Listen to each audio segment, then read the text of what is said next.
هنعرف منها طريقه عمل البرار اللي هو الطريقه الثانيه مش التوب اللي احنا خدناه. تمام كده.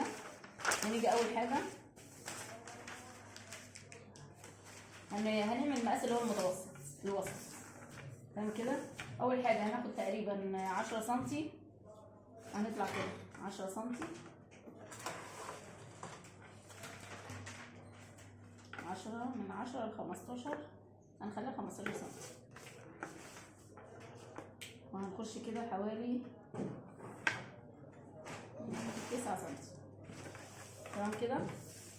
هنطلع 15 وهنخش حوالي 9 او 10 بالكتير سم، وهناخد الدوران ده، هناخد الدوران ده كده. تمام كده. دي يعني قسمه دي على 2 على 2، دي يعني ناحيه واحده بس، يعني بدل قسمها على 2 ناحيه واحده هعملها على ناحيتين يبقى على 4 او هطبقها كده. تمام كده. نعملها كده عشان يبقى عملنا الناحيتين زي بعض، يبقى انا عملتها كده على 4، كل ناحيتين ناحيه واحده، كل 2 هي ناحيه واحده.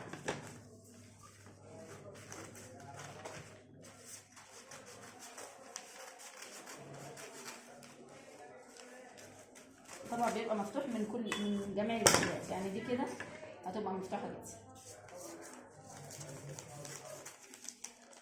يعني مش شرط يبقى حاجه على مقفوله، عادي 4 حتت فوق بعض، وبتاخدي العلامات بتاعتك او المقاس بتاعك وبتبتدي تنفذي على طول.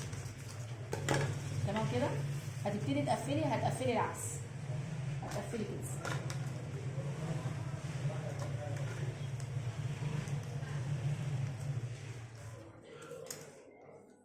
تتفرجي على ايدك وتظبطي مقاساتك وبعد كده تشتغلي عليها.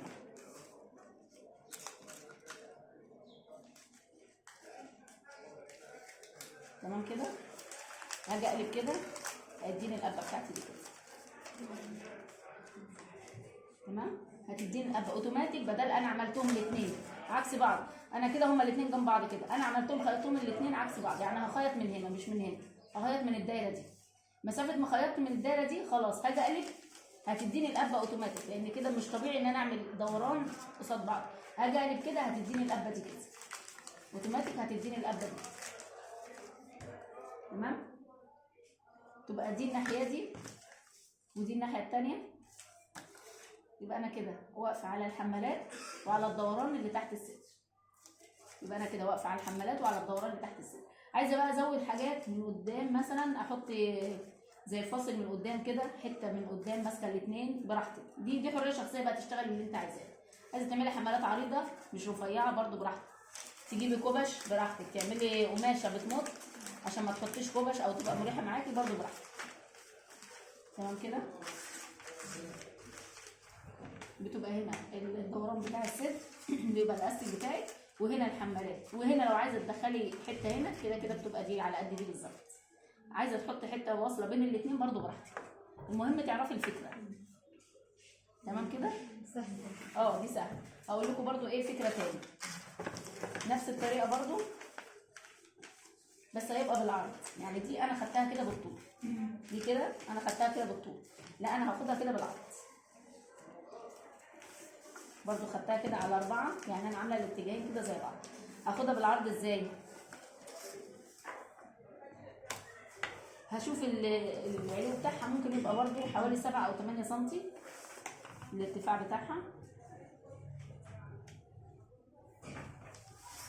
الارتفاع اهم حاجه ده عندي، وهاخد كده الزاويه كده نفس الطريقه دي كده. تمام كده. وهقصها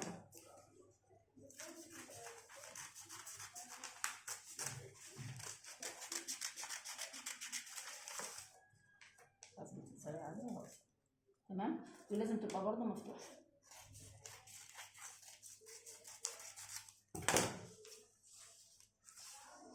همسك 2 كده بنفس الطريقه برضو، هخيطها كده او هسرجها على ايدي،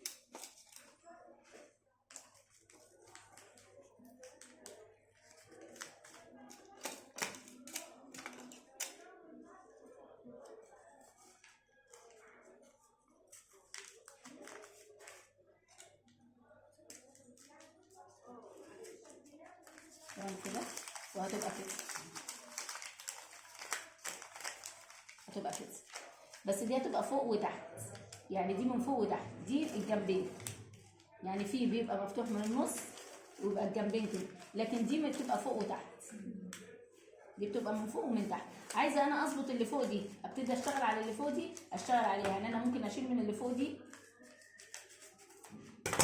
كده، تمام كده. وصلت؟ اهم حاجه عندي في البراء ان هو يديني القبه دي، اهم حاجه عندي. ما ينفعش ان انا اجي براء اجيبه حته واحده، حته مستقيمه وابتدي اشتغل عليه، ما ينفعش، لازم تبقى عندي القبه دي او القبه دي. الناس دايما بتستعمل اللي هي دي، اللي هي فوق، عشان بتاخد بقيه الحماله. دي بتركبي لها حماله، بتاخدي الحماله بتاعتها في العرض كده، انا هنشوف المقاس ده قد ايه، واللي فوق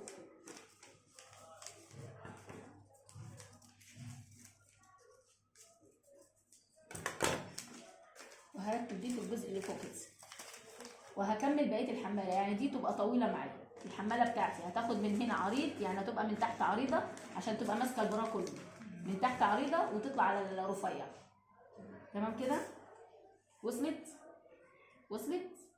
بس لو هينفع تعملها باترون كمان، انا عارفه انها تبقى اسهل على الكل. ماشي تمام، لا عادي، خلاص كده. هنعمله دلوقتي برضه على قماش.